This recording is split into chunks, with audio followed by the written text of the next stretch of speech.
Hello guys, আজকে তোমাদের Hyderabadi chicken biryani করে দেখাবো।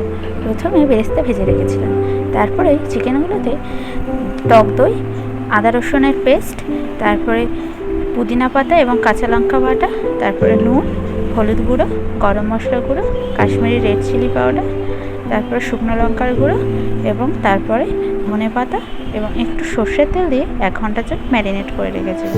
তারপর কড়াইতে একটু পেঁয়াজ ভেজে নিয়ে ওই ম্যারিনেট করা মাংসটা দিয়ে ভালো করে কুক করে নিতে হবে। এইভাবে তেল ছেড়ে এলে জল দিয়ে ভালো করে কুক করে নিতে হবে। এইভাবে আবার কষা মতন হয়ে গেলে তুলে নিতে হবে। তারপরে একটি ডেকচিতে ঘি লাগিয়ে তারপরে তলায় মাংসগুলো দিয়ে তারপরে একটি ভাতের লেয়ার দিতে হবে, তার উপরে দিতে হবে নুন, গোলমরিচ গুঁড়ো, ধনে পাতা, পুদিনা পাতা, একটু বেরেস্তা, তারপরে চিকেনের একটু গ্রেভি দিয়ে দিয়েছিলাম, তারপরে একটু বিরিয়ানি মশলা দিয়ে দিয়েছিলাম, তারপরে কেওড়া জল ও কেশর ভেজানো জল দিয়ে 1/2 ঘন্টা দমে